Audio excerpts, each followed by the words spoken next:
Hello and welcome to Open Your Mind Radio. You have myself, Alan James. Myself, Stephen George. Good evening. Good evening. It's Sunday the 20th of August 2017. You wouldn't think it's summer with all this rain that we're having. It's autumn. It's on. Well, there you go. The leaves are already beginning to fall off. Did we have a summer? I don't know. No, we didn't. We don't have a summer. We generally don't have the summer until the children go back to school. End of August, beginning of September. Then we generally have a nice week. That's it. Well, with all these weather changes and weather patterns that are going on, I'm sure Nancy will be able to tell us what's going on, and maybe she can shed some light onto what's happening. Yes, our guest on the show tonight is Nancy Leader from ZetaTalk.com, and also around 8:30 we have a lady called Cathi Morgan from the Basis Conference. And we'll be bringing Cathi on and talking to her. And we'll be bringing Nancy on in a few minutes. But as usual, we have a few things to talk about, and we're going to find out what the communication channels are. Yes, we are. The communication channels, please. The communication channels are email info@oymireland.com, by phone 046 927 1212, and you can also contact us direct through the OYM chat room. Thank you, Mary. Yes, the phone number again, 0469271212. If you want to call in from outside the Republic of Ireland, it's 00353 469 271212. We also have the chat room as well, OYMradio.com. You will see the link there for the chat room, and also peoplesinternetradio.com.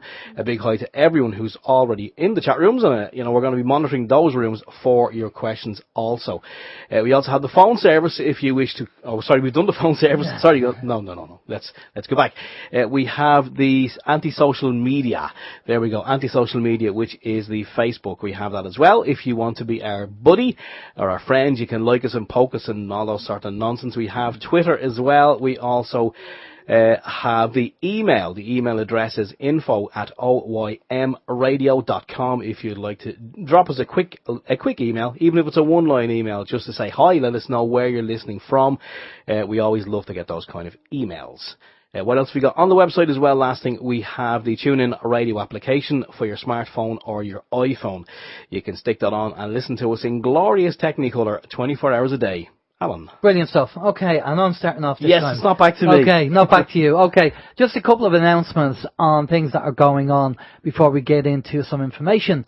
On August 29th at 6:30 PST, that's Pacific Standard Time, there will be a global event from Standing Rock to Black Rock. Indigenous Wisdom Keepers will lead a prayer broadcasted live worldwide, and the website is or www.globaldrumprayer.com.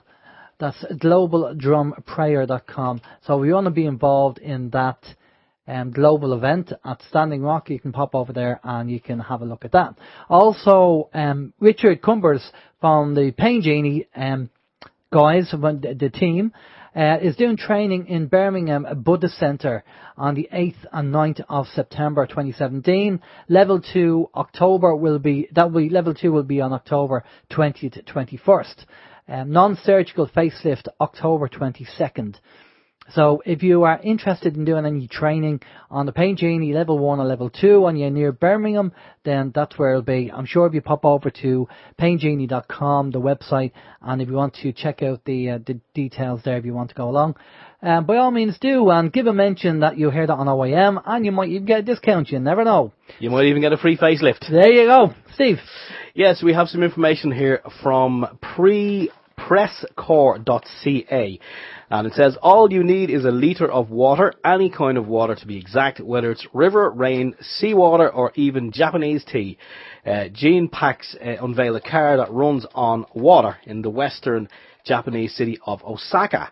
According to Japanese broadcaster TV Tokyo, once the water is poured into a water tank at the back of the car, the newly invented energy generator takes out the hydrogen from the water, releases electrons, and finally generates electrical power. In the very near future, all you will need to power your car is a litre of water, it says.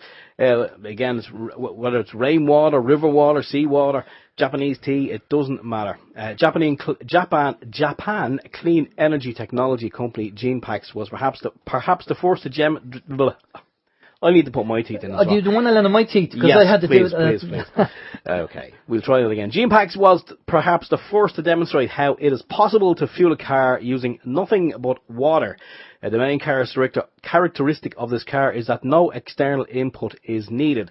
The car will continue to run as long as you have a bottle of water inside for your car to add to the car from time to time. It doesn't actually say whether it would run on urine.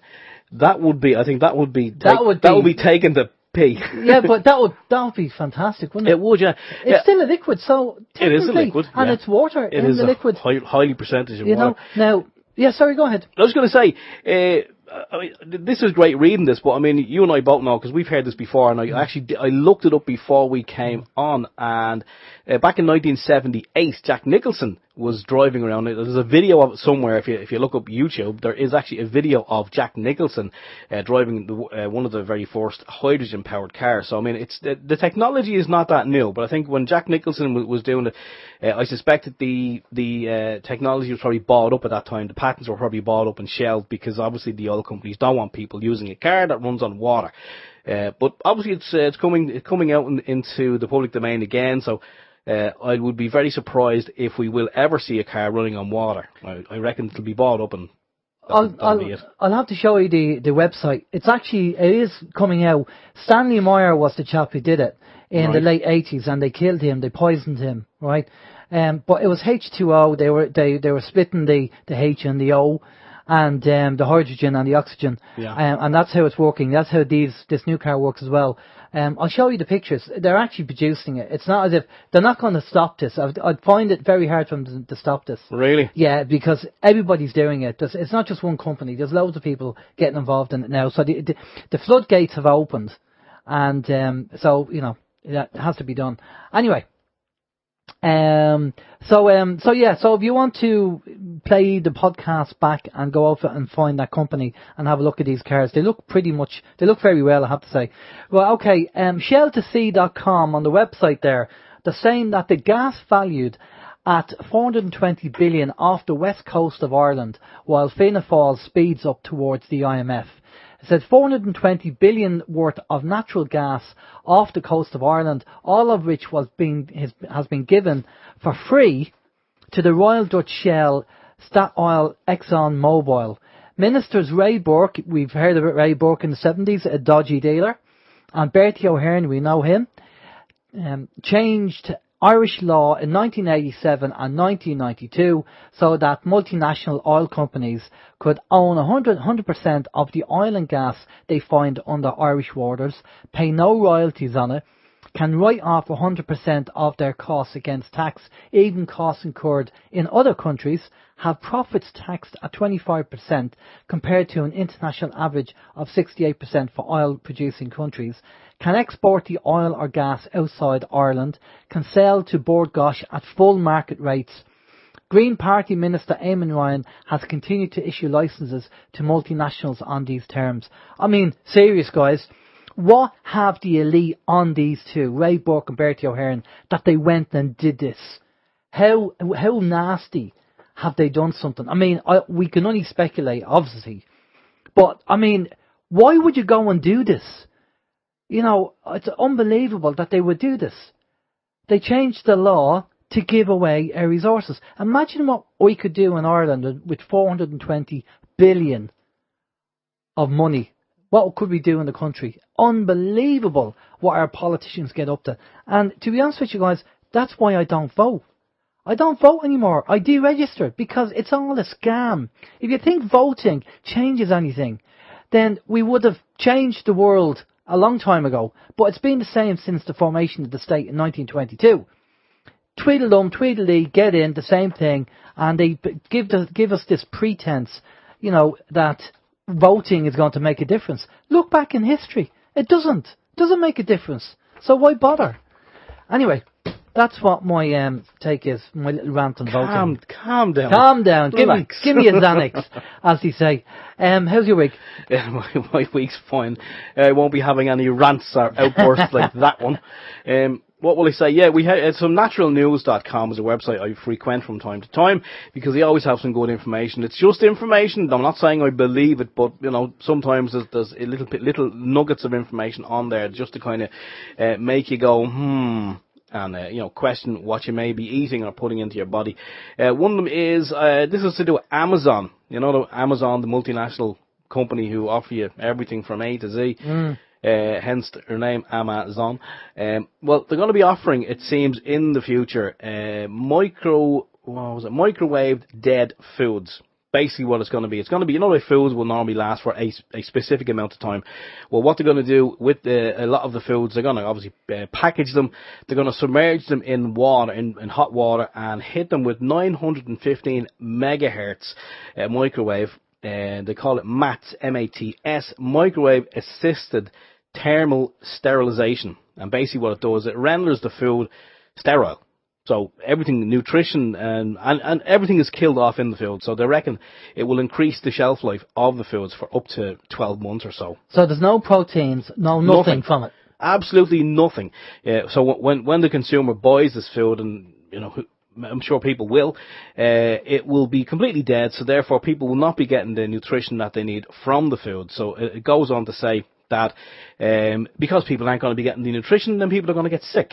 And another thing that they suspect is going to be on the list of things Amazon will be offering will be for those people who are sick, you'll be able to get your supplements. Oh, okay. So when you're deficient in this particular thing, whatever it may be, from eating these foods off Amazon, Amazon can supply you with the supplements as well. So it's a win-win situation for Amazon. We've said it before, anything that's kind of microwave to within an inch of its life, there's no nutritional value in it anyway, or very, very, very little. That's why we don't microwave. No. Don't microwave because, if you're reheating a meal, obviously whatever nutrition is in it is going to be zapped anyway. So, it's do yourself a favour and don't do it. What else have we got? If you're wondering about your job, anyone who's lucky enough to have a job, the BBC does a load of these calculators online. I'm going to stick a link up in a moment, and you can pop along to the link, and you will see a drop-down menu, and you will just kind of highlight whatever your job may be, and you'll hit search. And what happens is it does a quick search with this algorithm that they have, and it lets you know in the future whether your job will be automated by a robot and what the percentage, what the likelihood of that happening is in percentage terms. So it's very, very interesting. Very interesting. So it is. I actually just clicked on a couple of different jobs, random jobs, and it seems if you're a graphic designer, yeah, then there is it's a very, very low, it's like 5% chance that your job will be taken over by a robot in the future. There was other different jobs there. I clicked on loads of different ones, as I said, and a tiler or a painter. Now, I would have thought a tiler or a painter would be specific jobs. I think there was something like an 86% chance. Wow. That will be automated by a robot in the future. What about house husband? You're okay. You are okay. Fantastic. Okay. Yeah. I just don't get paid. Yeah. No, you don't. And last thing on the list, a woman in India was granted a divorce because her husband, she's only in her early 20s, it says, but her husband refused to install a toilet in their home. And it seems a lot of people, a lot of women in India, they have to wait until kind of it's dark outside, and then they have to retreat into the woods and do their business. And I thought, this is made up, but seemingly it's not. And it even says like UNICEF. UNICEF have actually said that they reckon about half the population of India do not use toilets. Wow. Yeah. So, you look at the likes of that and you kind of say, Jesus, aren't we lucky to have the old toilet so handy? But that's why they actually say when you go over there, you have to be careful, because they call it Delhi belly. For food poisoning, yeah. Yeah, but the gas thing is, when asked why some of them don't use the toilet, they said because everybody kind of defecates in the same bowl, and they're worried about catching germs. But surely, go out and, okay, the bears do it in the woods, but, that doesn't mean we have to. That's why you have bleach and you clean it. Yes. Anyway, there we go. There's something to think about for the evening ahead and the week ahead. I will put that link up for the BBC. The kind of calculator. I'll do that while Alan is going to be telling you about his week. Right, okay. Before we bring Nancy in, just one thing on the list for me. Now, just a bit of information. I had a bit of a prang this week. in my car. Not my fault, need I say. I do have a dash cam in the car, and on the dash cam, it picked up that it wasn't my fault. You've seen the video. No. Have you seen it? I haven't. You haven't seen Sorry. it? Oh, God. And the jet set lifestyle of Rich and Stephen famous. George, I tell you, rich and shameless.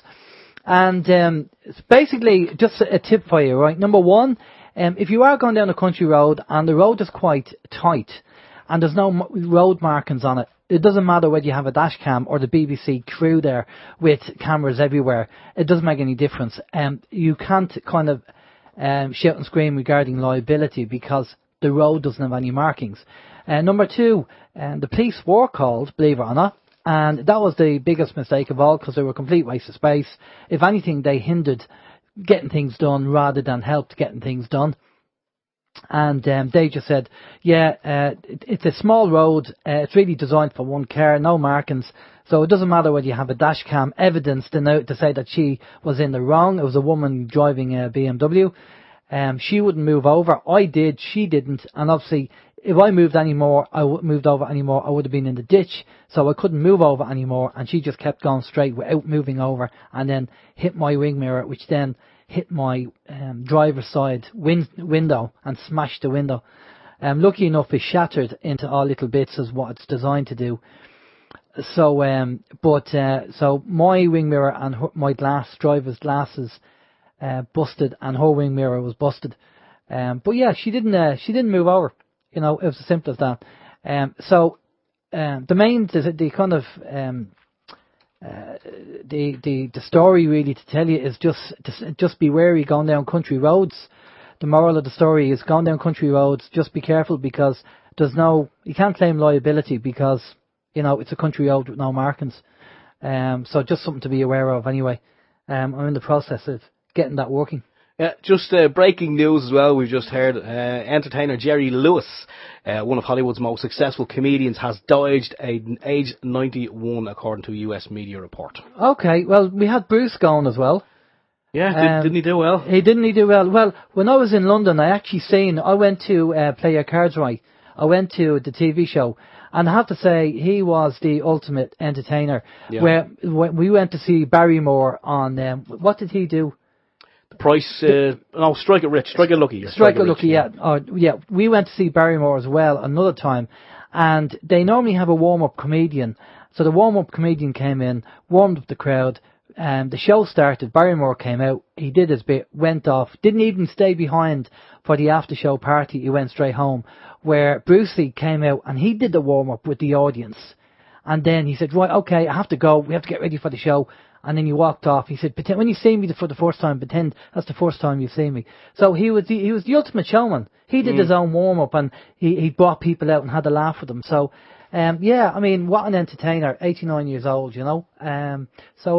He's probably up there dancing with Fred Astaire and everybody else there. Ginger Rogers. Ginger Rogers, and who's the guy that he did a show with special? Sammy Davis Jr. Sammy, yeah. Yeah. Okay, anyway, let's get on. And we have our guest, Nancy Leader. Now, Nancy has been involved in the alternative media side for a long time, over 20 years.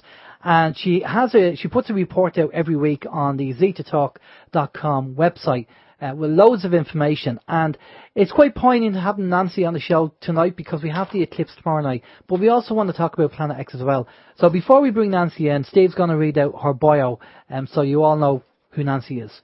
Okay, Nancy became aware of her contactee status in 1993 and the potential for being a communicator of the Zeta message in the midst of a full life with a family and a full-time job.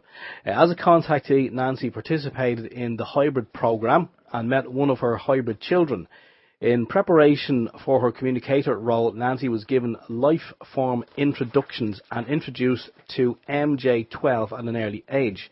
Nancy expands her retirement time and money on getting the Zeta Talk message out. She first met the Zetas in the woods as a young girl.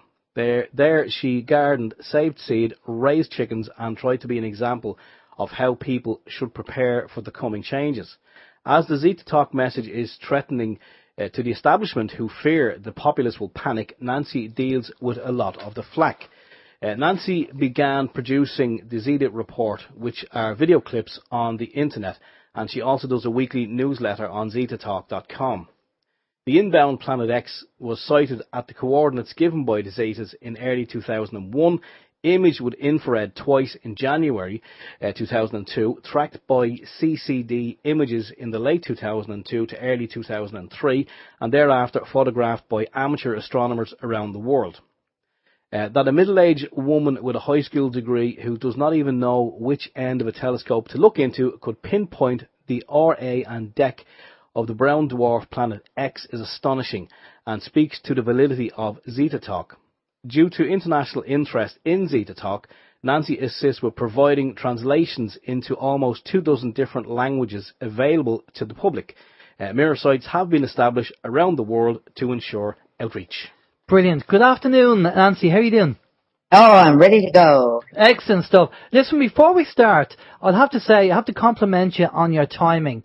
And a lot of the time when we have American guests coming on, the time zone thing really confuses them, and sometimes we have a problem with it. But you've been on the ball since today. You contacted me, and then we started working out the times and stuff. So fair play to you for that. I'll take my hat off to you for that. But thank you for coming on. And it's quite, as I say, it's quite poignant because we have the eclipse that's going to be happening tomorrow, and we have to talk about that, definitely. But we do want to talk about Planet X, and we want to talk about all these global changes that are going on, because we have good intel from other guests saying that Planet X is not going to come in. But at the same time, there are people taking photographs of planetary bodies in the sky, and I don't know what they are, and even if 95% of them photographs were not real, or it's a solar flare or something, there's still 5% that you have to kind of say, what is that going on? So do you want to, is there anything you want to add to the bio before we get into talking about Planet X and what's happening? No, it is, I've been in the business for, as you say, 22 years. I was a contactee that was unaware that I was a contactee until like 22 years ago. And then, and the reason for that, I was a sleeper, was so that people would not be able to say, well, you know, she's always been crazy. You know, and I had a very normal life. I was a second level manager, etc., you know, in computer system development. And so they can't say I was crazy. Nobody's ever said that about me. But, it's broad. The Zeta Talk became, more than just talking about Planet X, which is also known, by the way, as Nibiru, or the Big Red Destroyer, or lots of different terms, right? Marduk, Wormwood, but also the alien presence. Both of these things are involved in a cover-up stemming from the U.S. government way back in Ronald Reagan's days, 1983 or so, when they went up to take a check to see, because aliens that had been in contact with the U.S. government since Roswell, 1947, told the government, the MJ-12, 2003, it's going to come in. It's going to arrive. And they went up to look for it in the direction of Orion, and they found it, and a cover-up slammed down so hard that executive orders were written about, do not talk about aliens, do not talk about Nibiru, and that's still in place. People have been assassinated by the hundreds, you know, because they wouldn't keep their mouth shut. So it's a broad scope. Zeta Talk is more than just aliens, more than just Nibiru and what's coming with the pole shift. It's about a spiritual transformation. Our globe is a schoolhouse. We are in kindergarten. We are basically in the playpen and allowed to bonk each other over the head or share our toys or bite each other or whatever. Meanwhile, coming out of all that, we either learn to care and have empathy or be very, very selfish, move more and more to the self. 5% become hardened selfish, 95% grow, and then we move on to the next level where we can have more space travel and the like. But the 5% that remain selfish get separated out to go to prison planets and live with their kind until they learn better. So it's a spiritual schoolhouse, and as such, in order to reduce fear and anxiety, people panicking, If you yell fire in a theater, everybody rushes for the door, trammels, and they kill each other in their fear. To avoid that, there is a gradual awakening to the alien presence, a gradual awakening to the fact that Nibiru is real, rather than slam, there it is. Now this is important because during prior eclipses since 2003, when Nibiru arrived in our solar system, according to the Zeta coordinates, we tracked it in, and it's there. And it's within the orbit of Venus, that close to the sun, but it is so shrouded in its red dust that when people see something, they are usually seeing clusters of moons that reflect sunlight in a way that focuses it like a flashlight toward us. We say, oh, what's that bright orb? Oh, wait, now it's gone. We call them moon swirls, but Nibiru itself is hard to see. So, but it's pushing at us with its magnetic presence. So, in past eclipses, there has always been some evidence of Nibiru for those with eyes to see, but mostly it looks like they pulled off. It looks like, well, it was as expected. This one tomorrow is very challenging because it's in the middle of the day, goes right across the U.S., millions of people are going to look at it with their eyes and their cell phones. And who's going to kill it? What are they going to do? Collect all those cell phones? According to the way the wobble is operating right now, we should not, the path should not be right.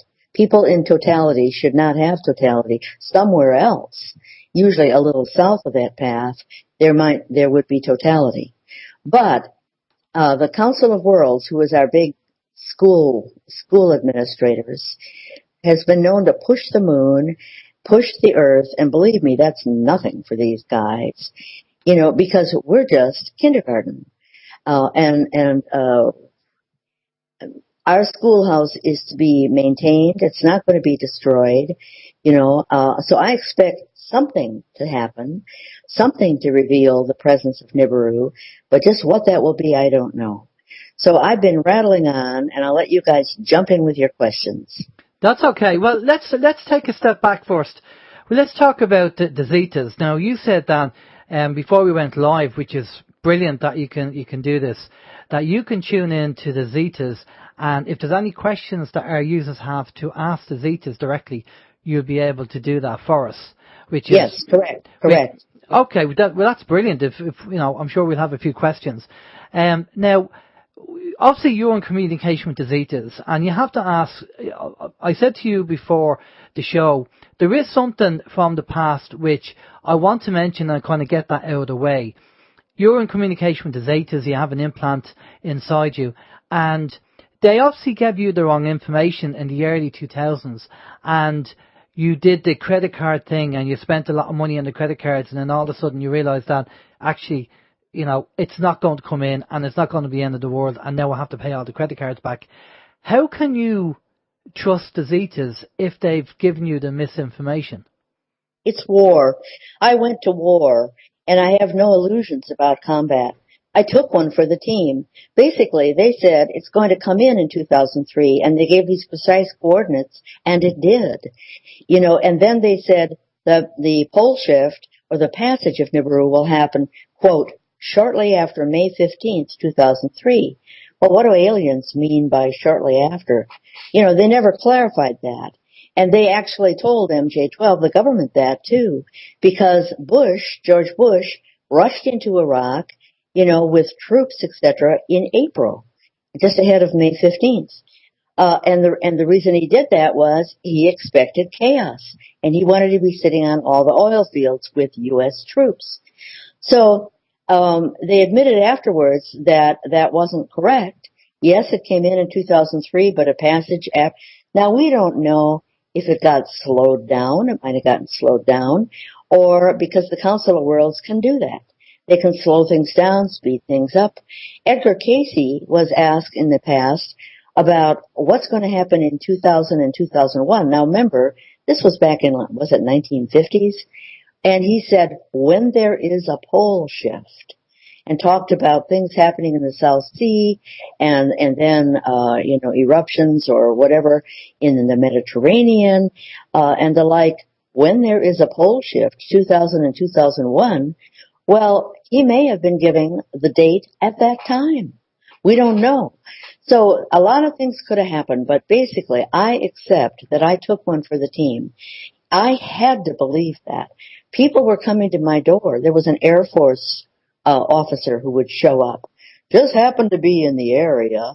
I can't tell you how I'm watched. My body language is watched, email read, phone conversations, everything. Because they think I'm getting information from the Zetas, but not revealing it. So if it has to be secret, and the people running the cover-up, or that would do harm to you, to the common man, are not supposed to know this information, I'm kept dumb. So are the Zetas part of the Council of Worlds? Yeah. And I'm sure we have representatives from Earth also. I get email from people saying, I want to go. I want to complain about whatever. And I said, that's not the way it works. You have to be very spiritually mature in the first place. And I know that different cultures, I think the Zetas have said that when they have representatives, they are elected in a true vote, not the way we run our elections on Earth, where election fraud is in place, lost ballots, lies with politicians and all that. But these advanced aliens all operate by telepathy, and they know what everyone is thinking. There are no secrets. So therefore, it's a true vote, to go up. And who's representing the Earth, I'm not sure. But it's not me. Okay. And why, a lot of people will ask the question, well, surely can I not help the people on Earth who are trying to make a difference and trying to make a change? Is that not, I'd say that was probably a question you've got a few times. Oh, what makes you think they're not? How many times do you think I would have been shot? There was an open question on a forum 10 years ago about why isn't she dead by now? If the establishment doesn't want any talk about Nibiru or aliens, why isn't she dead? And some guy popped up in the neighboring state of Minnesota and said, oh, he was hired to come across the Mississippi and shoot me. And he said he had so much car trouble, he got the message. Either you turn, and he turned back. In other words, that's a passive way of saying to a hired assassin, don't try it. But they go a lot further than that. The Zetas can do a lot. 4 flat tires goes a long way. Definitely. Well, obviously, that's uncanny. Now, we obviously, some people are familiar, and I've heard the interview with Father Malachi Martin on Coast to Coast in 1997 with Art Bell, and he said that Planet X wasn't, now, as you said, it's all different names, Wormwood, Hercules, all different names, and he said that it's not 50 years away, it's not 30 years away, and he kind of hinted that it was 20 years away, and that was in 1997 when he said that to Art Bell. And if people haven't heard it, I recommend you go over and listen to the interview. And because he said he knows about the third secret of Fatima, he's seen it. And as a Catholic, and well, I won't say that. I'm born in Ireland. You're born as a Christian and a Catholic, but we're not. We don't have time for the church and religion. But you hear stories when you're young about the first deluge was water, and the second one will be fire and brimstone. And fire and brimstone kind of ties in with Nibiru and things that might happen. So when do you think that this is going to happen? Because there's been so many dates put out there. If anything's going to happen, when do you think that it might be coming in? And because surely it must be having an effect on the planet by now, if it is in our solar system. Yeah, if you go 1997, 20 years, that's this year, 2017. And there are enough people out there saying this is the year, but it won't happen this year. And here's what the Zetas have given us. They cannot give us the date.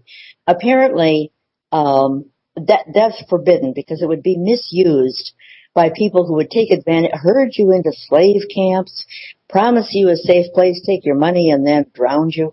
Yeah, it's endless. So the date is not to be, but the sequence of events is they've talked about what they call magnetic trimesters, which happen in late December, late April, late August, in which there's usually more earthquakes, or there was anyway, for a decade or more, after Nibiru came into the solar system. They said it will happen at the end of a trimester, the pole shift will. Okay, December, April, August. Then they detail in excruciating detail what we call the last weeks. That's on my website big time. It's one of the key articles. Just check the drop-down menu. It's key articles last week's. And they said 7.3 weeks, precisely. It ends with 5.9 days after the rotation stoppage. Well, we did have the long day and the long night, like, Joshua commanded the sun to stand still until he got done with his battle. And then Velikovsky did all this research and said, you go around the other side of the globe, and the American Indians are talking about the long night, etc. And so 5.9 days of rotation stoppage, and then the pole shift happens in a span of an hour, a 90-degree turn, hurricane force winds here in Wisconsin will come from the northwest because the bulge of Brazil will turn up and become the North Pole, move up. And India will move down to become the new South Pole. Pacific will shorten, Atlantic will be ripped apart more. So you have these precise last weeks, 3 days of darkness, 6 days of what the Muslims in the Hadiths call the sunrise west, because 3 days of darkness, the globe tips over and it keeps going, and then it straightens out again. And as it's straightening out, it keeps its rotation rolling the way it is. So voila, the sun seems to rise in the west temporarily. So it's fascinating how it all fits. I did a newsletter recently that says, many voices, same message. Read that. It is astonishing how China, everywhere, people got the same kind of mythology and stories. India with, Shiva and Kali, etc. It all fits like a puzzle. It's beautiful. So we get that sequence of events. Now, they also have said, what's going on now? And somebody said, I think it was 2008, if 10 of 10 is a pole shift, where are we now? 2 of 2. Then we got into finally 7 of 10 around 2010 and said plate movements, starting with the sinking in Indonesia, the tipping over to the west of the South American continent, the tipping over to the east of the African continent, blah, blah, blah, and then the ripping of the New Madrid, and etc. Anyway, we haven't completed the 7 of 10 plate movements. We're in the process. Then it got to be because the Council of Worlds was slowing it down, because they wanted the people to be aware of what was coming, to be able to make their spiritual choices, have their final exam, so to speak. So they slowed down the plate movements, but they kept it going and said the overall schedule stays the same. So we moved into the 8 of 10, which is mostly sociological changes. And boy, we're having those now. And more visibility. And you can see it more. People all over the world are saying, holy cow, I saw blah, blah, blah. Second sun, which is when sunlight bounces off of Nibiru, which is shrouded by a vast dust cloud, and it happens at dawn and dusk, where people see 2 suns setting or rising, and they're astonished, and there's many, many examples of this. So we get sequenced, but we don't get the date. Okay, well, I have a kind of question about, obviously, the Council of Worlds and the Zetas. I mean, if and when it comes in, and it's going to devastate the planet, and you're talking about billions of people dying, I mean, that's quite sick that they will allow people to die and suffer when they could do something about it. How is that different from the starving stick children in sub-Saharan Africa, the slave trade, the pedophilia that goes on all over the world, and endless examples of cruelty, man's cruelty to man, which is much worse than anything that animals do to each other. When animals kill, they kill for food, and it's a quick snap of the neck or whatever, but mankind doesn't do that. The CIA torture, Keep them alive. Don't let them die because we want them to scream and suffer more. So how does that differ from what we do? This is our schoolhouse. We are supposed to rise to the occasion, get angry, and step up and be heroes, or step up and say this has got to stop and take action. Learn empathy, either because we ourselves experience this cruelty and in a future incarnation, because boy, there are a lot of reincarnations. We say, I've been there before. I'm not going to stand back and see this happen because I know it hurts. And therefore, you do not have spiritual growth where everybody is pampered, beautiful, happy. You have a bunch of jet-set, spoiled brats. So you want to get spiritual growth because that's what this is all about. This is all about growing spiritually. You have to have pain and suffering and people's reaction to it. And that's what's going on. Yes, as the Zetas have said, 90%, that's their estimate, will die from either the drowning, because during the pole shift, the tidal waves will roar in on all the coasts, back in, slosh in and out, and because water will not move. The land will move, but the water tries to stay in place. So it rolls up on one coast and then back on another, like that. Or the earthquakes, which will be Richter 9 everywhere, which brings down cities. Those are big quakes. Or mostly, they said, people will sit down and just want to give up and get depressed. Oh, look what I've lost. My life is gone. I have a broken arm and I don't know, I can't get to the doctor and what's the use? And just sit, if you don't eat and drink in 3 days, in 3 weeks or so, you're dead. Mm. And it doesn't really, I don't think it really hurts. It's not like, it's not painful. But they said drowning or being crushed in earthquakes or just giving up in depression. So now you have 10% left. And these are the survivors. And now you don't have your electricity. The roads are all torn up.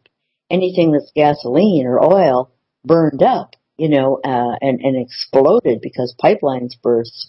Sparks are everywhere, and it's a mess.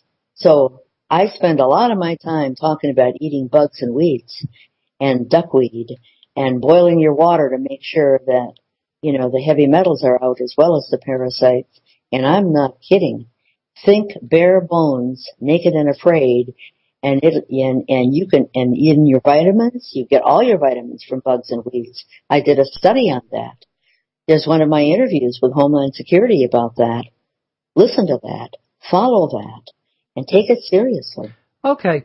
If there's people on the planet, a few people on the planet, or a handful, that want to make a difference and want to make a change, obviously the Zetas and the Council of Worlds have an option to stop this from happening. Yeah. If enough people wake up and changes start happening on the planet. But how can, surely the elites and the powers that be have all the money and have all the weaponry.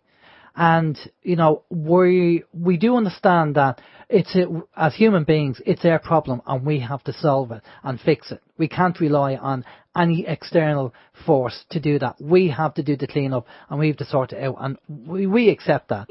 But it's like, at the moment, we're using bow and arrows and they're using machine guns. So the fight is unfair. Well, actually, you have several questions in there, several issues, and I'm trying to click them off. Mm. For one thing, they may have machine guns. They may have their enclaves and they hire their militia. But think about it. You're in your enclave, the full shift happens, and the people that are your militia look around and they say, why is this guy our boss? How come he gets to give us orders? The money he wants to pay is no good. He can't call the police or call the courts or turn you in. There you are, surrounded by, and the militia will say, now we're the boss, and make the fat rich people go and clean the toilets, or worse. That's one. The second is, all this business about nuke, I'm going to nuke you, and going on. The Zetas have made it clear in Zeta Talk, those nukes don't work anymore. They've been deactivated. Except there may be a case of where something has to go off in order to maintain what they call the element of doubt, where, people are not faced with the reality of aliens or anything like that too quickly in order to... Anyway, the point is, it's possible, but I don't know what percentage, but they really have been. And is that possible? I watched a demonstration. It was early in MJ12 back in 1990s. And I'm standing there. Two guys come up in the demo. They are soldiers. They have a container between them that looks like what the farmers put milk in from dairy farmers. And they open the top and they run the Geiger counter across it and right? And it's hot. Here come the Zetas with clear fluid in a vial. Pour that into the container. Now put this Geiger counter across the top. Nothing. Now you think about it. Why does something that's radioactive become less radioactive over time? Because the little electrons and protons and neutrons and all these other things that we know compose all atoms, move around. Well, what they did was a chemical thing, to make these electrons and protons and move around sooner. So they can deactivate, and they have. So you don't really have your powerful government. You have people that may tout themselves and puff up and make threats. It's the same as your neighborhood bully. But what will happen increasingly is that good-hearted people forming survival communities will stand up and say, you can't bully us, and it's exile. In the past, exile in primitive tribes was death because you needed each other. They have nobody to care for them if they get sick or share food or whatever, but the good-hearted people have communities that share and take care of each other. And the bad guys rapidly die out. It's not going to happen overnight, but it's not going to be Mad Max where they win. So let's see, there was another question in there. I can't remember what it was. Why doesn't the Council of Worlds just stop? They could, but as I said, they don't because it's a schoolhouse. And there are lessons to be learned at every level up in the hierarchy and all the way down into the homeless. They have said that people that are homeless and, the grunges of humanity are going to fare better as a result of the pole shift than people who are well off because they've been there all along. They know how to build a shelter out of junk. They know how to, start a fire, from an old Bic lighter or whatever. And they are going to become the heroes and advisors to what we consider normal society. So I forgot what the question was, and over to you. No, that's cool. That's covered everything there. Very good. What if, we are seeing something in the sky. As I said, we do have intel from other guests who said that no, it's not going to happen this time. Although it's happened 4 or 5 times before in the past, and a history of the Earth goes way, way back, further than what we're being told. But we were told that it's not going to happen. Now, we are seeing something in the sky. People are seeing something. But what if it doesn't happen? Where would that kind of put things for yourself? I'm just, being a devil's advocate here. What if Nibiru doesn't, what if they're right and Nibiru doesn't come in? Where does that put you? How would you feel with the Zetas and all the information you've done? Would you again go back and say, well, there's another thing, fine mess you put me into, to quote 2 famous people? Well, yeah, I hear what you're saying. Well, how would I feel about it? I'd have to say that it wouldn't make our lives would go on as today. But the Zetas have addressed this, and they said the only thing that is going to stop the pole shift is if 89% of the souls on Earth become service to other or firmly good-hearted. Now, this is not it's not like a decision like you say, oh, okay, I'll do that. It requires on average 1,000 lifetimes. It requires a lot of taking action, and being solidly there. And we're not. We're like around, 30% or something. It varies, but it's not going to happen because in times of stress, people don't tend to become more good-hearted. They tend to worry about themselves more. What about me? Yeah. That type of thing. So, it's not going to happen. But when asked these kind of questions, so-and-so said blah. And we've been asked that for the whole 22 years. The Zetas early on said, here's the deal.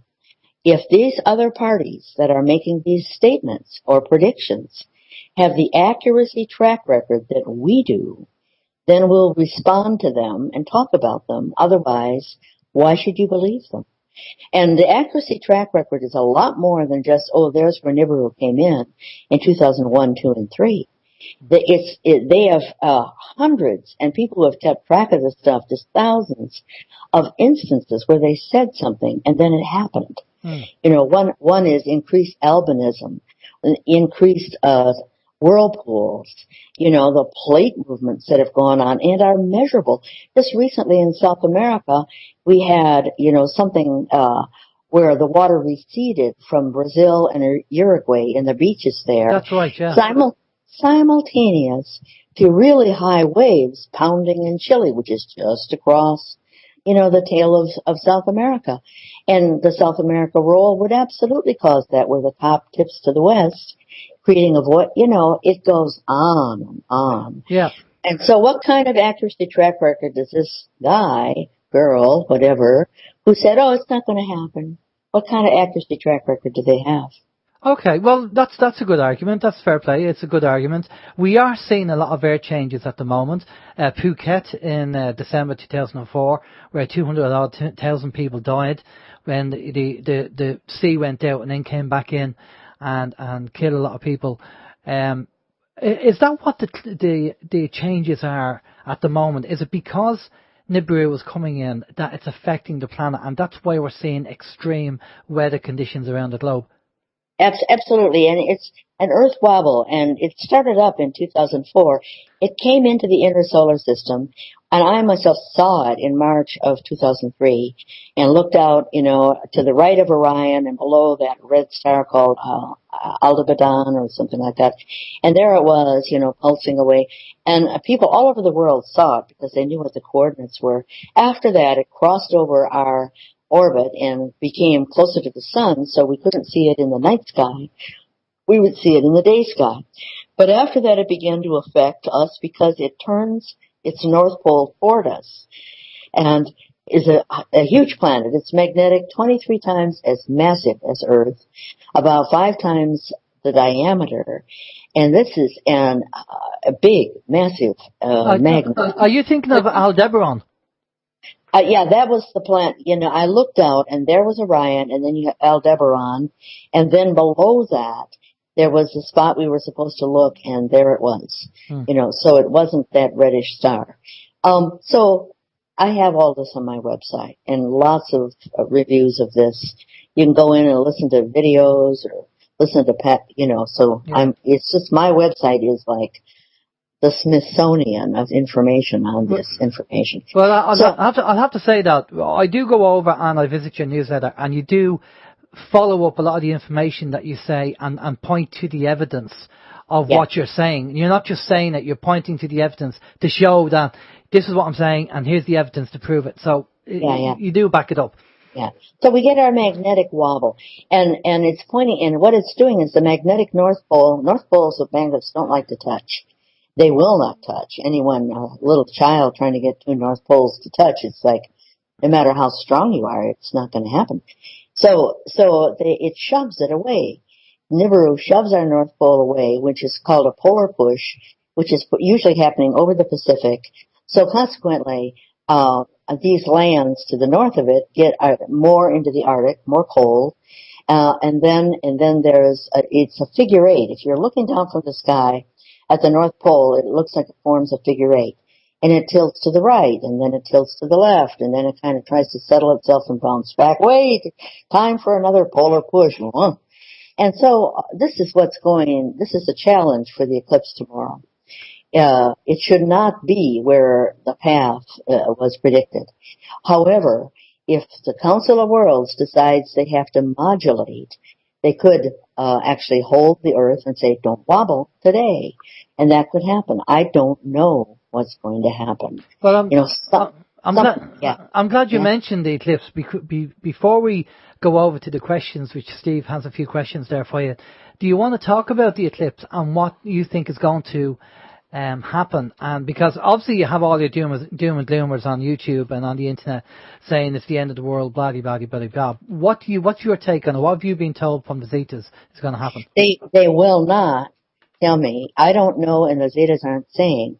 And the reason for this, if I said, oh, this is what's going to happen, then biddy bop, here comes the cover-up crew saying, oh, the sun is whatever, or, and trying to create some kind of scenario that allows, we had one thing that came up, it was yesterday, I believe, somebody was talking about the eclipse, and it was a group that was not NASA, etc., it was sort of Eclipse, something website, and they're up there, and they keep saying October 20th. Oh, no, I meant August 21st. Two of the speakers said that, and said, why was this happening? Because of the polar push, actually, the climate in the North American continent, particularly toward the East Coast, is more like October 20th, more fall-like, 2 months hence, so that when the sun is more in the southern horizon. That's why, and they heard a rumor. They weren't given any explanation, but they heard a rumor that might be the case. So there are clues, and then there's the clues where somebody's going to send up a balloon and record the eclipse, in its totality, and stream this back to TVs and PCs. Well, great. So you don't have to go. And they're saying the traffic is so horrible. Just don't go. Just stay home. Watch TV. And we're not sure what's going to happen, but one thing for sure, anybody who is a private citizen who has proof that it wasn't where it was supposed to be is going to be shoved aside and said, that's not true. It was Photoshop or, and not credible. And I think I'm going to sneeze any second. That's okay. Sorry. That's okay. And they're going to try to emphasize, and that's been done before in past eclipses, where they say, just watch the official version. There was one down in Chile where it went across the South Sea and then into Chile, and what was shown on the official cams was the right side of the sun, where you don't see Nibiru down in the southern hemisphere. You see it more at the 11 o'clock position. But as soon as the eclipse was done, whoop, the cameras turned off. But 2 hours before the eclipse, the cameras were on. Because so they made sure that as soon as Nibiru was going to become visible, the cameras were off. The place you got a view of Nibiru was from the personal photos taken of people who were on ships and on islands in the South Seas. So how come we can't see it here in Ireland? You can. You don't know. In the first place, if you just look naked eye, the glare of the sun, blinds just about everything. People see sunrise and sunset, second suns. You use a filter, filtering for red, not coloring everything red, but screening out everything but the red spectrum. A convenient way to get that is either a piece of mylar, which usually comes kind of orangish, but it's great, or the insert of a floppy disk, that red, that you hold up in front of the camera, and then you can see these objects. If you go to the poleshift.ning.com, there's photos posted constantly, almost every day, of people who are taking pictures of it, and they use these techniques, or just naked eye, etc. It's also showing up on Soho and in the stereo ahead and behind, Soho in particular. Now, they obviously airbrush that. You can see the edit lines, but they don't get everything out, and usually that airbrushing is done by a program, because they pop these things out every 20 minutes, and if they don't do it and they hold it back, people are suspicious. Can I just say, because I know we're going to be, I'm just trying to pack as much as we can in. Myself and Steve have welding glass. We've grade 14 and grade 12, and that's kind of a green glass. I take it that's no good. Well, it has to be, it can be too strong, and then it not only screens out everything, the stars behind, and it screens out Planet X. Remember, this is, it's shrouded by red dust. It has a dim glow on its own because it is what the Zetas say, smoldering brown dwarf.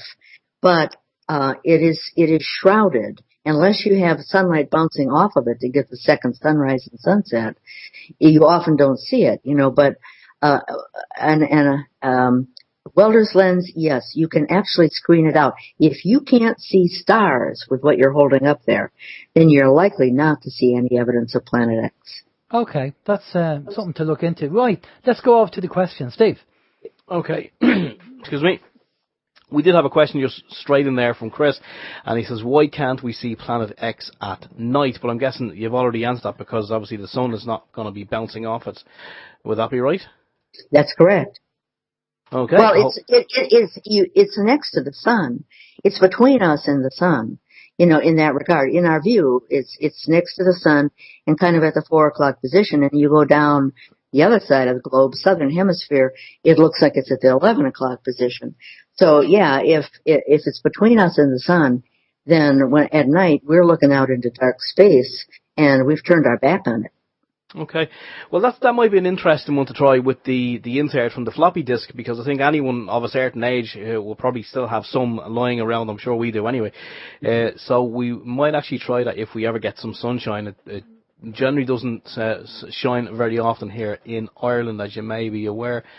Where have we got another question from Chris? Chris says he's going to make a point that Nancy is genuine, and so is Dr. Joseph Chipalone and all the others, but he thinks it might be possible that they are all being unwittingly used to confuse and spread disinformation. The info has just enough truth to drag us in, but ultimately it's more control, Chris says. Well, that's true. It could be that way. But when people ask me that, how do you know? Why do you trust them? I said, well, how do you know that your mother is your mother? Because she says so, because she smells a certain way, and you remember that smell or whatever. In other words, lie detector tests, etc. I will say that their accuracy and what they say and what they do, is spot on. And they have been my teammates. I can't tell you how often I've worked with them. And they do not function like people that are trying to confuse or twist or have a wrong mindset. Now, I can't say that about people. There's very few people I can say that about. Okay, that's a fair point. Chris also says, he said, that's a kind of a same variation of the last question. A question for Nancy, if you think it fits in. If the non-humans / Zetas have the interests of the normal Earthling in mind, why do they allow their knowledge and technology and existence to be used by the elites against us? They don't. They don't. They're bragging. They don't. And this was asked early on, and say, oh, just because they say they have it, just because they say somebody's getting technology from the aliens, that doesn't mean it's true. People brag. We have a lot of braggarts like that. They don't. Nothing has been given to humans that is, they have to invent it themselves, and we do, Benjamin Franklin, whatever, but they're just bragging. They don't have it. Okay. They don't have spaceships. They were, after MJ-12, was formed after Roswell, there were, wrong-minded aliens, the 5% from other worlds, who came down and tried to twist, the humans in the government, CIA or whatever, Department of Defense, and say, okay, we'll give you spaceships, and they gave them spaceships, but they didn't work for humans. And there are these stories about something wobbling around and crashing, and then here comes the military to retrieve the pieces. Fine, you can have the car, here's the key, but nothing works right. Well, that's not the same thing as giving, and then the whole thing about what makes it anti-gravity, and the stories are, the rumors, are true, that the Department of Defense and the CIA tried to cut open that little thing at the center of spaceships, which allows anti-gravity, allows the ship to rise up and take off quickly, and it blew up and killed everybody in the room. That's a true story. They cannot get the technology. They weren't allowed to have it, but they still brag. Okay, so a lot of braggers there. What about spaceships per se? I mean, we've often spoke to James Gilliland. He has the ranch over there in the States, and he invites people to the ranch, and occasionally they will see what are perceived to be ships powering up and glowing brightly and powering back down and doing all sorts of maneuvers. Are they genuine, or what's going on there? Oh, I think that Stephen Greer does that too, like and call down a ship, etc. How easy is it to send up like a drone or something, that's lit up? They are not. He is not operating the ship, and his people are not operating it. Whatever that is, it's fraud. It's fraud from James's point of view. Anyone who says that glowing thing over there, I said a ship would appear and it did, etc. He's participating in that kind of fraud. Yes, that's what I'm. You want to speak to the Zetas on that? Well, Yeah. Okay, if you want to do All that, right. yeah. All right. This question is to the Zetas, and this is the start of Zeta Talk. As Nancy said, it's fraud. Many people get a lot of fame and fortune and a lot of money from being able to influence people and lead them like a Pied Piper. So if they tell you that a glowing ship, what is perceived on the horizon, is something that they were able to invoke, as a human, they're lying to you. What exactly is the proof? People were standing and looking at the horizon or over the hill. They saw something rise up. They saw something go down. How easy is that? A child could do that. Well, there's a bit more to it than that. Just speaking to the Zetas. It's actually not on the horizon. It's actually in the sky. The footage that we've seen and has been recorded using infrared is that you see them actually up in the sky, as in very, very high up. And they power up and then they power down. And it's normally around 10 o'clock that he brings people out. And he's had obviously military people out there, and the military people have said that that's not aircraft, that's not air technology. So it's not so much on the horizon, but it's actually in the sky. So I don't know whether the Zetas have seen the footage. No, we haven't seen. And this is Nancy again. Oh. We have not seen the footage, but how does that differ from a drone? That's what drones do.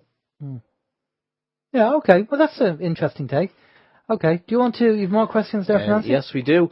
Chris also says, could negative non-humans be masquerading as the Zetas / Galactic Federation of Light, etc.? Is this not a new form of control to replace the non-debunked religions? Hi, Chris. My Zetas have not been replaced by humans trying to do mind control, no. And all I can say is that I'm chatting with them all day long, and have been all my life, actually. And I, what can I say? Is somebody else is sleeping in bed with you at night, not your wife, but you just haven't noticed. It's here we are again. Any of these things would be theoretically possible, but it's not. Your mother, brother, who your lover is. I'm not saying they're my lovers, but I'm saying mental communication is constant, and it has a wavelength, and you can read the soul behind it. And I am not talking to some human trying to pull one off. In the first place, this is not even human knowledge that they're relaying. And people have said that. I've gotten an email from people saying, you wouldn't believe, standing around the water cooler, how many people, the guy from LA law firm, he said, my law firm does for rich people, famous, from around the world. And they all talk about Zeta Talk. This has gone on. I've been on TV all over the world. For that reason, I've heard from people that scientists read Zeta Talk and see what they say and then go to try to prove what they have said about gravity or whatever, and taken and opened a grant to try to make it happen because the Zeta said that's the way it happens. And I've heard this from so many people, and it's a fact. To describe, for one thing, for me personally, at the start of Zeta Talk, they talked about Nibiru having, that the humans, the Anunnaki that live there, are approximately 1.5 times the weight and height of humans, 1.6, right? And but the planet is 23 times as massive. Somebody wrote, and believe me, I have a high school degree. I did well. I was a National Merit Scholarship winner. I'm not stupid, but I'm not highly educated in these things. Someone wrote to me and said, how can that be? 23 times as massive, and they're only 1.5 times as big and strong and tall? That doesn't compute. I said, oh my gosh, you're right. And then he came back and said, wait a minute, I found the math. And it turns out, for a planet 23 times as massive as Earth, creatures on the surface would be dealing with 1.6 times the gravity pull, which is exactly what the Zeta said. Now, this kind of thing convinces me that I'm not talking to people, but it's more what they say that mankind could not know. You know, that they can't, they don't even have the science and the gravity pull and the draw and how gravity works, you know, and then later, 10 years later, here comes NASA saying, oh, what we now know, blah, blah, blah. Yeah, and they now know because they took what Zeta said and went out to prove that and proved it. Is there anybody else that's speaking to the Zetas bar yourself, Nancy? I think Lisa Royale, who wrote, she's written a couple of books at least 20 years ago. I'm not even sure she's around anymore, but the Zetas did confirm that she does talk to them, but she does channeling. I do telepathic communication. They put a little bit of their DNA inside my head in the telepathy region, and this happened late 20s, and I remember the day that I walked out in the backyard to look at the stars, and I didn't know why I had done that. But after that, I was aware when people were calling me on the phone. I said, well, the phone's about to ring, that kind of thing. Yeah. And I played games with it. I would go to the bus stop, and I would say to total strangers, think about something I couldn't possibly know, and let me try to guess. Within 2 minutes, I was right on target. Fantastic, you know? yeah. And, yeah, so, you know, the Zetas have said I am unique in the telepathic communication. Lisa is a channel. I'm not sure about other channels, but they've talked about a couple of things on the website. Okay. In general, there's an awful lot of bragging that goes on. Let me put it that way. Yeah. Okay, I have a question for you there. Regarding the we talked about the Zetas, and I just mentioned about if anybody else had the implants. But do they, I know you said about 89% of the population would need to wake up, and we try and promote that. We try and say to people that we have to move away from the teenage mind and move towards the adult mind, and we have to get more spiritual and know who we are, and you have to be, it's all about being service to others. That's really the goal for everybody. We have to get there, and obviously we're far from that at the moment. We're just watching the time. What would you suggest people need to do? Obviously, Planet X, if it's going to be coming in, it's obviously going to be soon enough. What do we need to be doing? I mean, is it worthwhile preparing in some locations because we're going to get washed out anyway with the deluge, or you know, what's your recommendation? Yeah, you should prepare. And here's the thing about getting washed out. It's no secret where the tidal waves are going to come in, the sloshing that will go on, what your elevation is. For instance, Ireland does not do well, but Scotland does. And you should, you know, and another thing is not everyone's going to survive. A lot of old people, sick, whatever, they know they're not going to get the kind kidney dialysis, something like that. You know, prepare to die. And you're going to die anyway. You know, this incarnation is just one of at least 1,000 that you have to go through before you can graduate to the next density, you know, and zip around in spaceships. So, love each other, you know, be caring, tell each other that you love each other, and stay and hold each other's hands and that kind of thing. So, yes, take a look at, what you should do to survive. Move to at least in the last weeks, go to that place. It's not going to wash out. And then you get ready you can eat bugs and weeds or chickens, free-range chickens. Goats are great. They follow their herdsmen. Some plants will do better than others. Don't be picky. I always tell people, plant pumpkins. They're just a winter squash that lasts all winter. You can eat the leaves. They're very aggressive to be able to grow even in a weedy field. Amaranth and corn mixed together form the equivalent of red meat. You don't need sheep, and red meat and the like. And I have buku stuff on my website about how to survive and what to do. The grid will be down. Well, guess what? Wind power and water power is available all the time. You can put together a windmill from the parts of a car. The alternator is what you need. Electric tools have it, and so do all cars, to where motion turns into an electric current.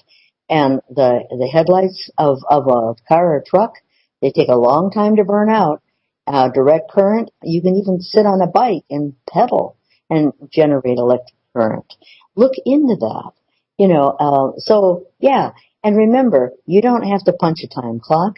You're not going to be forced to buy a lot of plastic trash, because the kids see that on the TV, makeup, fancy high-heeled shoes.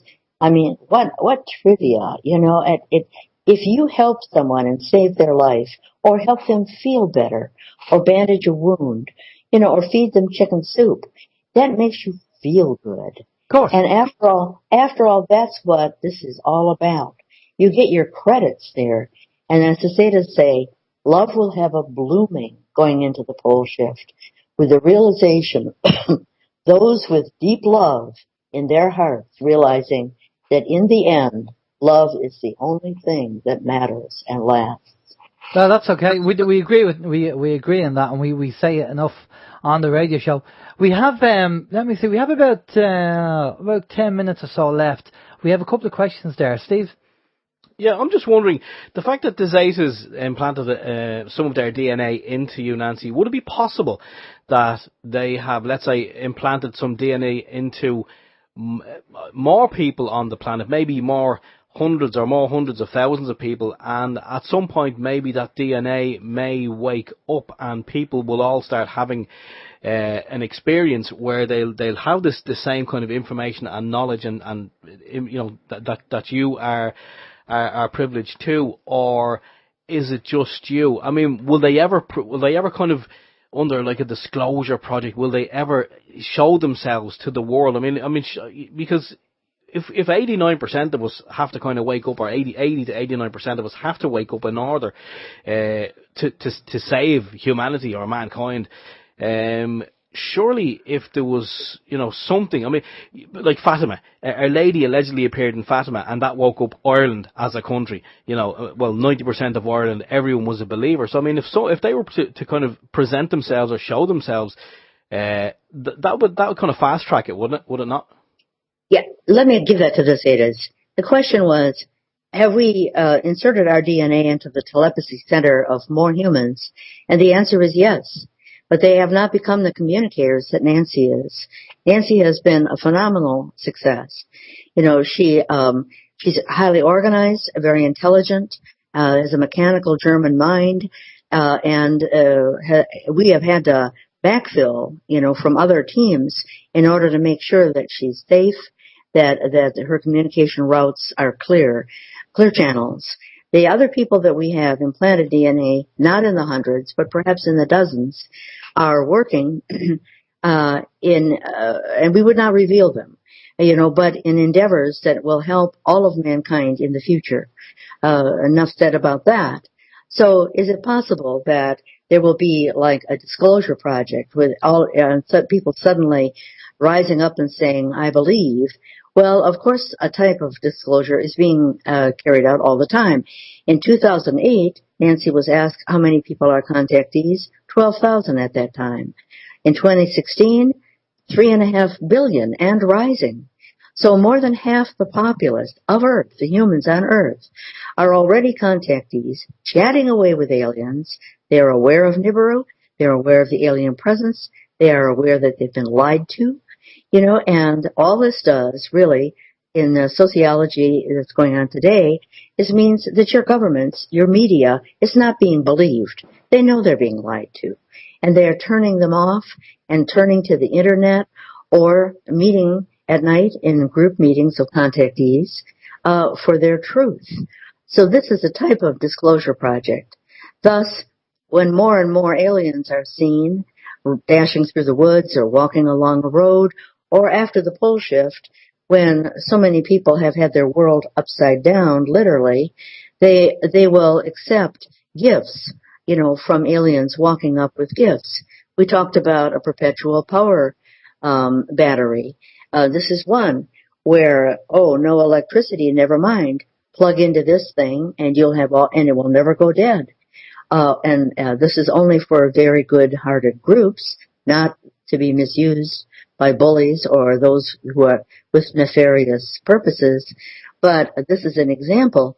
Food, etc. Yes, good-hearted survival camps can anticipate help, guidance, protection, etc., and a lot of interaction with aliens from other worlds. We mostly have hominoids approaching people because there's less of a shock. But they come in all, hominoids is less than 10% of the way the evolution of intelligent species has operated throughout the universe. So if it's going to look like a giant amoeba or a big bug, you won't get that on day one. They'll come later. But aliens, intelligent aliens of good heart, of good purpose, come in all shapes and sizes. And this is the end of Zeta Talk. Okay, that's brilliant, Nancy. Great information there. Now, one of the questions regarding we've heard, and we don't know how true this is that after the actual pole shift, when everything starts to settle down and back to normal, the surviving groups, apparently, people have said, we're not saying, but people have said that the hominoids maybe, or the ETs, would come down and to pass over their knowledge and technology to help the surviving groups. Is that something that you've heard? It kind of sounds like what the Zetas just said. Yeah. Yes, yeah, okay. You're going to get a lot of help. Yeah. Exactly. But it depends on your, what they call the spiritual orientation. If you're good-hearted, and the Zetas have said, it's very simple. You look at the golden rule, do unto others. Yeah. Do unto the least of, among you. Money will be worthless. So, and the like. Don't worry about power and control. Think about sharing. So they've gone through a lot on the website about that. So if your group is the right sort and won't be taken over by bullies and bad-hearted to be used for nefarious purposes, you will get help. You shouldn't count on this. You should start out saying, I'm not going to count on this. Yeah. But so then it'll be a nice surprise. Okay, well that's brilliant. I mean, it's good to hear that, and it's confirmed. We've heard this before as well. Now, another thing that we've heard, and I'd like to yourself, the Zetas, to just confirm this. We have just a few minutes left. One of the things that's been said about the negative ETs or the reptilians, that if any craft comes down and says, because there's a whole the Savior program where they say the craft will come down and say, come on the ship, we'll save you from Planet X. We've been told in no uncertain terms should anybody jump on the craft to be, inverted commas, saved. Okay. I just want to say that reptilians are not evil where, warm-blooded is good. And as to prove that point is these mummies found in Peru, which were clearly a snake evolved, with arms and legs, because they found eggs in the pregnant belly of one of them. And they don't have any ears, which is not unusual, but they didn't have any ability to chew. Well, snakes swallow their prey whole. So these were evolved, highly intelligent aliens evolved from snakes. And the reason that they were kept in those caves in silicon dust was so that they could be discovered at this time and people could realize Reptilian is not evil. And it's not. The same percentages of good-hearted evolve on reptilian worlds as on warm-blooded hominoid worlds. Okay, now, as far as the evil ones are not allowed to run off with people. There are rules, the same rules that say, okay, we're going to have a pole shift and this and that, and, and 90% will die and move on to the next incarnation, etc. The same rules say that bad-hearted aliens cannot just mass land, colonize, and run off with people. So if a spaceship lands and wants you to get on, it's not the bad guys. It's the good-hearted, and you can tell. Folks, just listen to your heart. You just reach out and listen with your heart. You can't mistake that. How often does it happen that somebody, you meet a bunch of people in a classroom or something? How long does it take you to pick out who the bad guys are and the good guys? They give off vibes. You speak to them soul to soul. Your soul communicates to their soul. And they may smile, they may bandy around. And I've heard it said, like the mob. If you talk to somebody in the mob who's really, tough guy, mean, the mouth may smile, but the eyes do not. And I can confirm that. When I was a young woman back in Milwaukee, someone took me to a party and introduced me to one of the mafia, and I'm telling you, the mouth smiled and the eyes did not. So in any case, you can tell who you're talking to, and it's just not going to happen. You just pick up the energy. Brilliant. Well, Nancy, we've reached that time. I think a part 2 in a few months' time would be ideal if you're up for that, because we've so much more to talk about and we just ran out of time. And it would be good to actually do a show after the eclipse and talk about what happened and what people found as well. So if you're up for that, we'd be very interested in having you back on for part 2.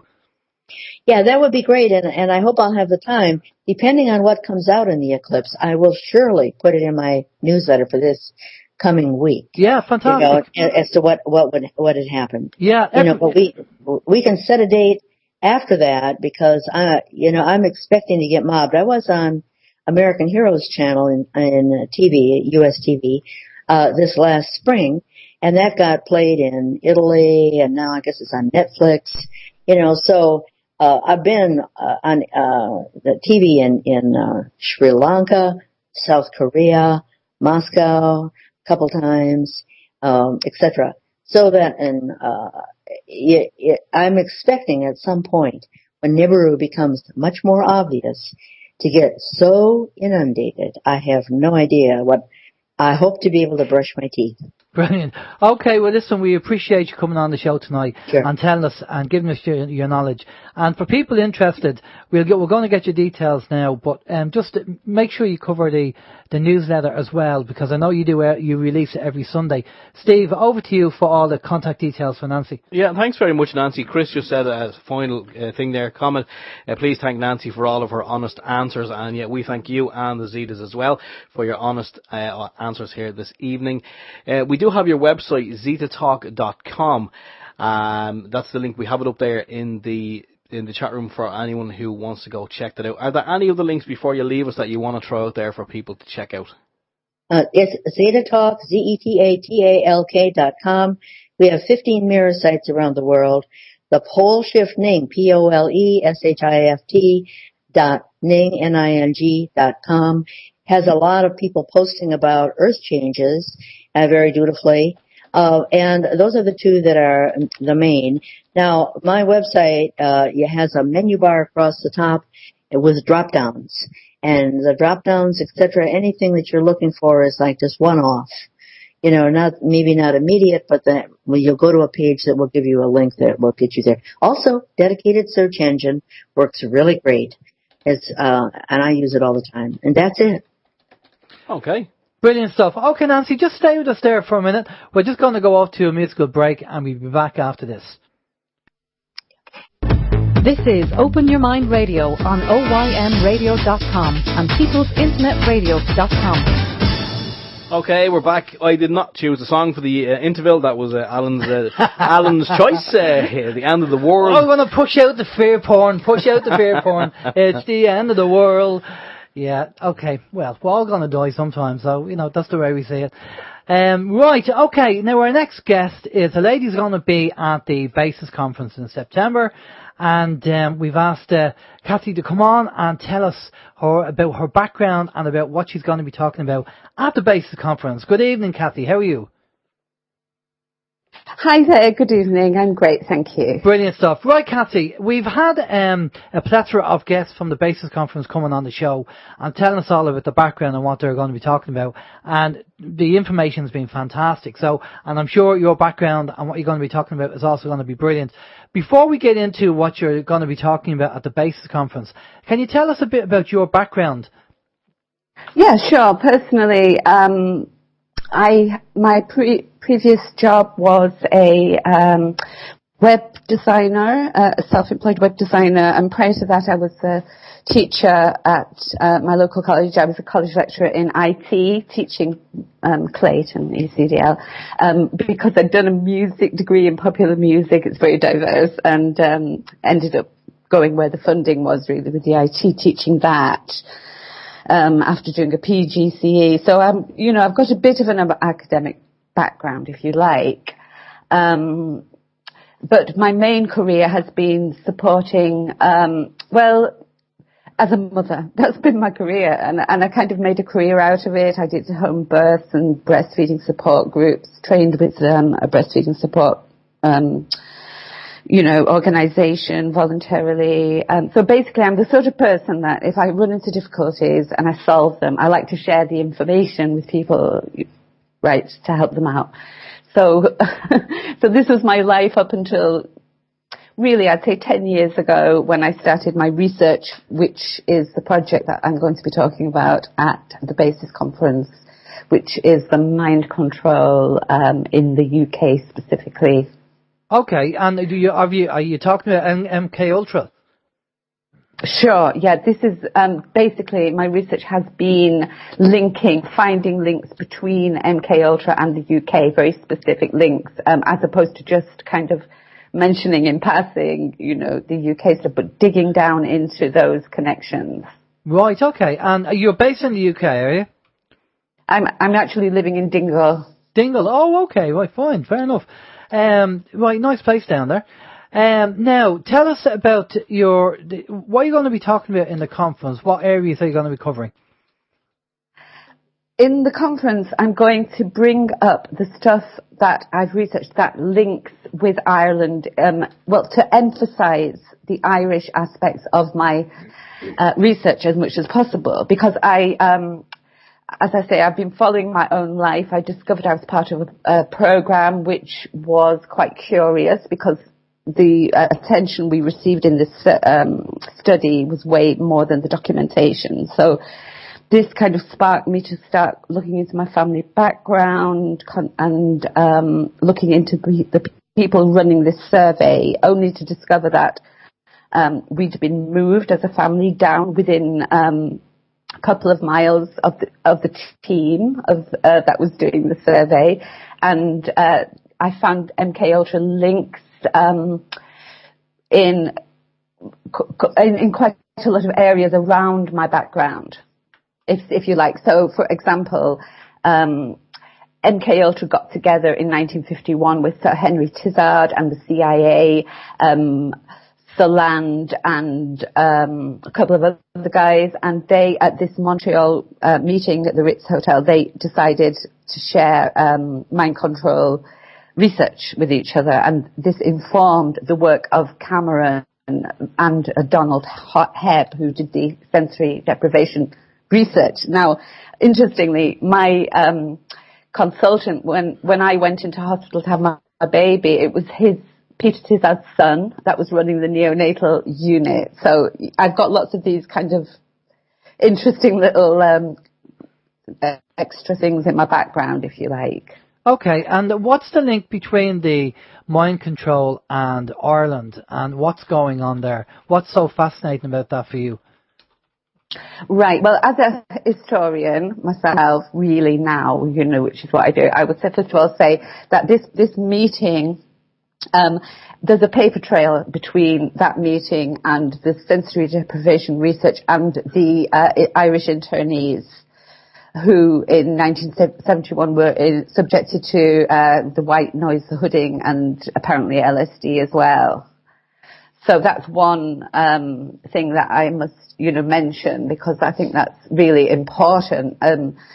Because John McGiffin, who wrote an amazing book called The Guinea Pigs, detailing these experiences, said the North was being used as a testing ground for the latest military hardware, from CSS gas to remote control bomb disposal equipment. And then he talks about this in quite a lot of detail, and he says it was now to become the scene for the most evilest of experiments, which is the sensory deprivation they were subjected to.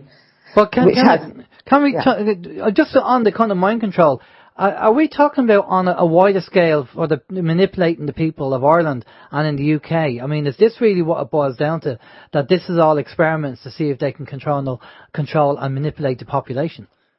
Absolutely. And what I'm trying to do is come up with the documentation to show the progression of this situation, which is actually so much there in the academic literature.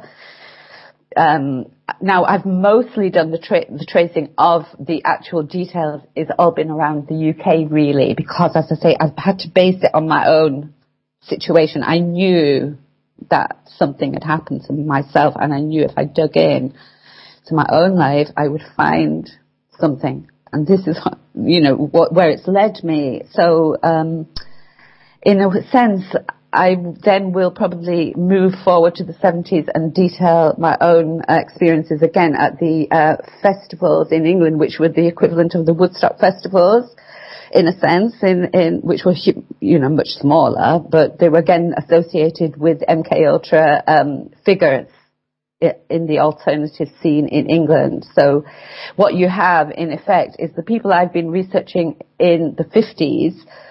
In respect of not just the experiments into the mind control, the brainwave frequencies and so on, and the cybernetic Macy conferences, but we have the data collectors and the people gathering massive amounts of data on the population. This is, all documented. Now, they have very eugenic roots, links to the Eugenics Society, and their sons and daughters, one person in particular, his son, Nick Saunders, was involved very much in setting up the free festivals.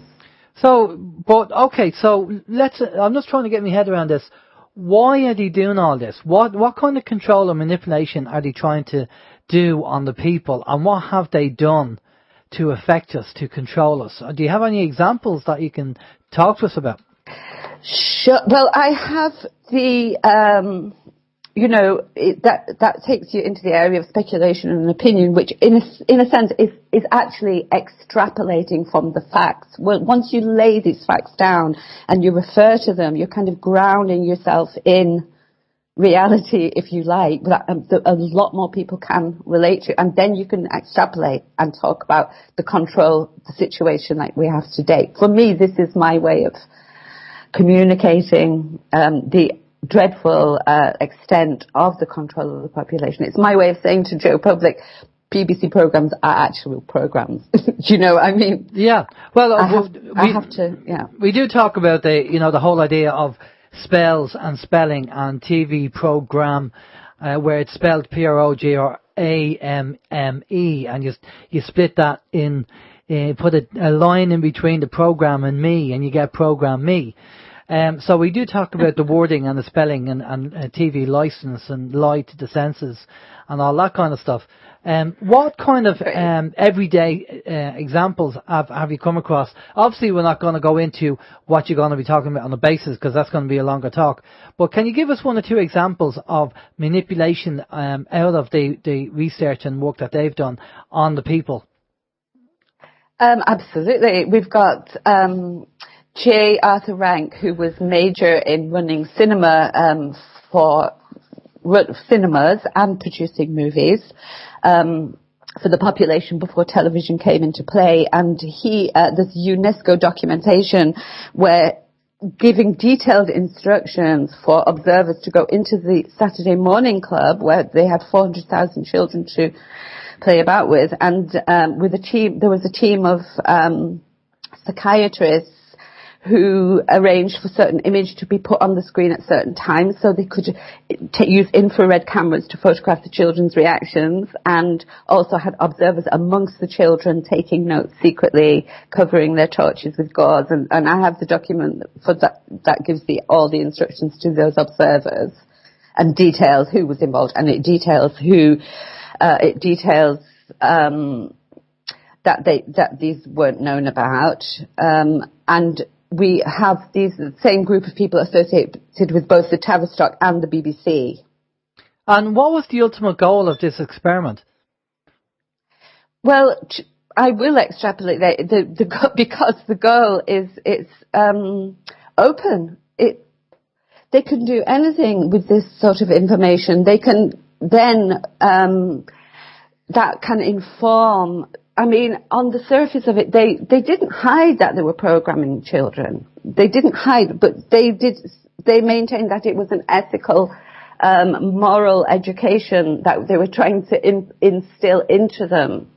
And these people who are involved, as I say, the Tavistock and also the Colonial Office, in the earlier days, are involved with these projects.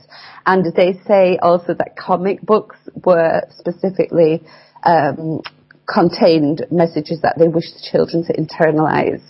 Right, so it's all kind of got to do with subliminal advertising and putting, like in movies. We heard about that Coca-Cola, I believe, in the 60s, maybe somebody might correct me, but they did that during the intermission, where they had a frame of a Pepsi can, and when it said during the intermission, people went out and bought loads more of Pepsi because they were programmed to do it through the intermissions because of these frames that were put in. And what you're saying is they did this in comics as well. I know Walt Disney are doing it. We know about the Walt Disney stuff, don't we? On the videos and on the covers and stuff like that. Right.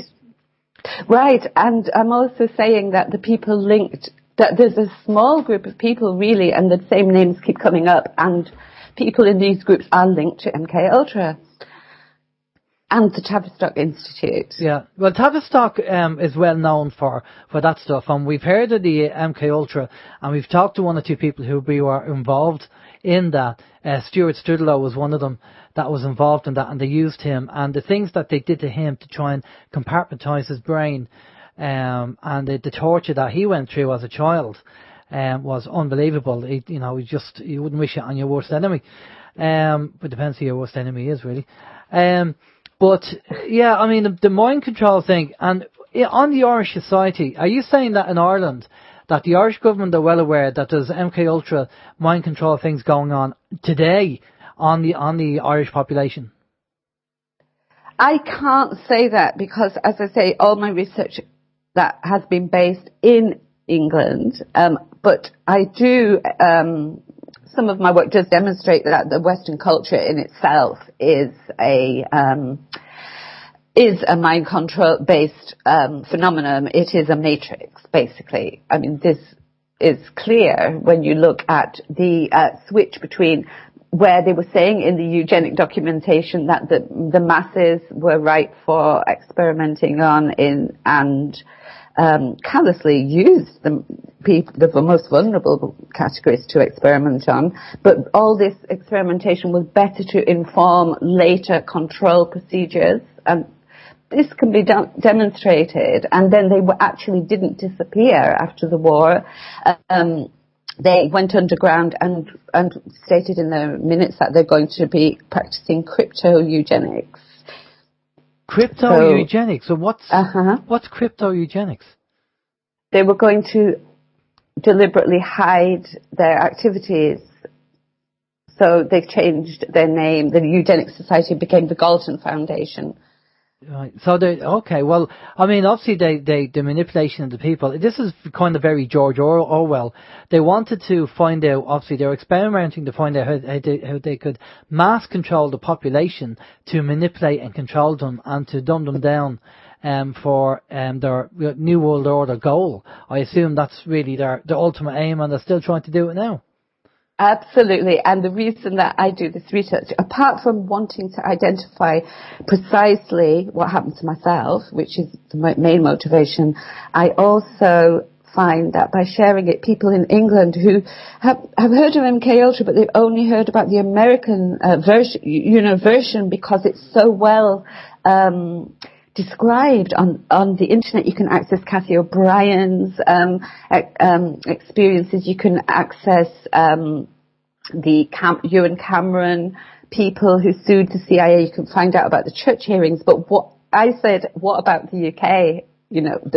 If all that's going on over there, we want to know what happened here. So because it takes a bit of tracking down, to pull all this information together. So I've been doing this research for 10 years now. Okay. Well, Cathi O'Brien, I'm familiar with her situation, her case, what happened to her as a young child going into the MK Ultra program, and she was rescued. And we did email Cathi O'Brien to come on the show last year, I think, sometime, and she was doing a tour and she couldn't make it. So it would be great to have her on to talk about her experiences and what she's been through. But Cathi, we've reached that time now, and it's just two quick questions from Steve before we go. Yeah. We have some questions. Okay. We have one from the People's Internet Radio chat room. Is Cathi aware of the recent whistleblower Brian Coffron, who claims the entire city of Seattle has been turned into a massive proving ground for this kind of MK? I'm guessing he's talking about the MK Ultra technology. No, I didn't hear about that. That's interesting. Okay, well, he does provide a link, gangstalkerwars.com. I'm guessing there'll be information there. And Chris says, can you ask Cathi, is it true that the locations of orphanages where children were abused were located in positions to poison the earth through the pain of the abused children? Like two?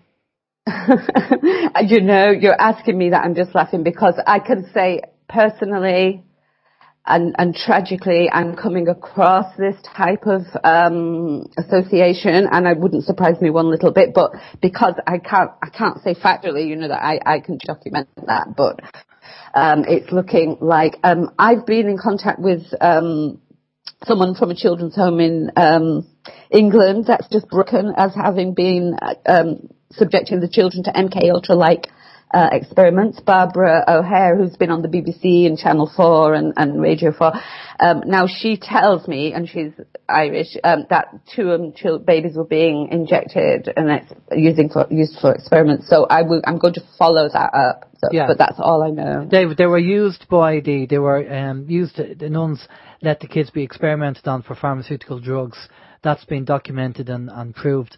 So maybe you should check that out. It'd be good to find out. Okay, Cathi, yeah. We'll have to let you go. We have to finish up the show. So again, thanks for coming on. Much appreciated. Going to pass you off to Steve, and Steve's going to get your links to let people know where they can find you. Yeah, great information, Cathi. Nice to have you on. We look forward to meeting up with you at the conference. For anyone who wants to find out more information, do you have a website where people can log on to? Well, I actually have a YouTube channel and a blog which hasn't been updated very recently. So, excuse me, I wasn't expecting that. I'm trying to, yeah. I didn't know you were going to play the guitar for us. Hawaiian music for the music film. Okay, can you give you my YouTube channel name is just Cathi Morgan. That's Cathi. Yeah. And then Morgan. That's my YouTube channel with all my previous presentations on. And I have a blog that is called Cathi, that's CATHKI.wordpress.com. Brilliant. All right, Cathi, stay with us there. We're just going to go off to a musical break, and we'll be back after this. This is Open Your Mind Radio on OYMradio.com and peoplesinternetradio.com. Okay, we're back. Yes, that was Cathi Morgan. I think that's what she said anyway, wasn't it? Cathi Morgan. Was there a reason for that song? I'm going slightly mad. Oh, is it MK Ultra? I don't know. It just came into my head. I don't know who put it there. Help! We're being beamed this information. There you go. Cathi Morgan again on the She's going to be on the basis conference. I don't know what day. It's a 3-day conference. So, again, MK Ultra. I'm sure it's going to be very interesting. Now, right, that was some show. Some very kind of open-minded information that we talked about tonight with Nancy and the Zetas and Planet X and everything else. You just have to make your own mind up, folks, you know. I mean, keep an open mind and entertain the thought, you know, what we always say. Don't poo-poo it. Go and do the research. Take the energy and go and do the research and check it out. Don't shoot the messenger. Yeah, don't shoot the messenger, you know. And don't suffer from cognitive dissonance either, you know. Challenge your belief system. You should always challenge your belief system. It's nice and healthy, and you learn, and you grow, and that's what it's all about. Now, next week, we have a chap called Dean Oliver. And Dean I'm linked up with Dean on Facebook, and I heard from Dean, from somebody else actually, and he's an alternative health practitioner. And he apparently he's doing a sterling job, helps an awful lot of people in a very selfless way. So we've asked Dean to come on to tell us about his experiences, his knowledge, and things that are going on at the moment. More and more people, believe it or not, are using CBD over here in Ireland. And it's just a pity about Vera Toomey that obviously she had to go up to Holland to treat her child with the cannabis oil because of the Irish government restrictions. Sure, we're 15, 20 years behind, you know, typical Ireland, typical politicians. You know, as I say, I did have a bit of a rant at the start of the show regarding not voting. I mean, seriously, folks, you know, they have to do what we tell them to do. We don't have to do what they tell us to do, and think they've forgot that with their arrogance. And we just have to remind them that, you know, they're our servants, we're not their servants. And they just need to be reminded. But do you have anything on your list? I normally gamble on in the end, and sometimes you have a few things to say, so I'm going to shut up and let you say, let you talk. Yeah, don't leave me with 6 minutes to fill, please. For the love of... No, okay. Well, yeah. There's something that we haven't mentioned in a long time, and we're just going to throw it out there. We do have some T-shirts that are available in all different sizes, and I believe they make ball men look sexier. They make women look fantastic. I don't know. They work wonders. I don't know why. They transfer your love life. They do. Apparently. They absolutely do. I wear mine to bed, and well, actually, I had to stop wearing it to bed. Anyway, yeah. So I mean, we do have some bumper stickers or some car stickers on the website there. There's a little link on the drop down, on the menu on the left hand side for kind of the OYM shop. It's not really a shop. It's just kind of a couple of items in there that we kind of have. If anyone is interested, like say the T-shirts, if anyone would like a nice OYM T-shirt, if you're going to be going to the conference, you could wear it. I'm just saying, I'm not saying you have to, but you could, and then we'd pop over and we'd say hello. And what else we got? We have like the bumper stickers as well. Like I think it's five for a fiver. You know, yeah. What else would you get for €5? Yeah. I think the T-shirts are reasonably priced as well, so they're there. If anyone is interested, and also emails, as I did mention at the top of the show as well. If if anyone has something that they want to just, say to us like, hi, where you're listening from or something like that, just drop it in an email, because we love getting those emails. And, people who do like the show and appreciate the fact that, there are great guests on every week from all different walks of life. We try to please everybody. And, if you like what you hear, don't be shy. There is a little donate button on the website there, and just give it a little clickety click, and, a euro or two, something that, obviously don't not put food on your own table, but you have a couple of spare euro. Just to put food on Alan's table. Yeah, speaking very sparse at the moment. Come here. Speaking of food, my wife asked me the other night, and I said I would ask you. No better time to ask you than filling the last 3 minutes. How's your vegetables growing? My vegetables are doing fine, but the snails, I think, are chomping at my leaves. So they're going well. It's going well. I have to bring in my expert. A person in next week to get her to have a look at them and give me her opinion, and I'll say to her when are they ready to pull up, and you know, Yeah. and have a go at them. So, you know, and see. Now, they're only going to be small carrots and small spring onions, but look, hey, it's the first crop. We'll see how we get on and see what happens. So I just wish the bloody snails would go away. How are they getting in? Because you have it well covered. I'll tell you, I do have it covered. I don't know how they're doing it, but somebody's eating my leaves, and they're not going near anything else, just me cabbage.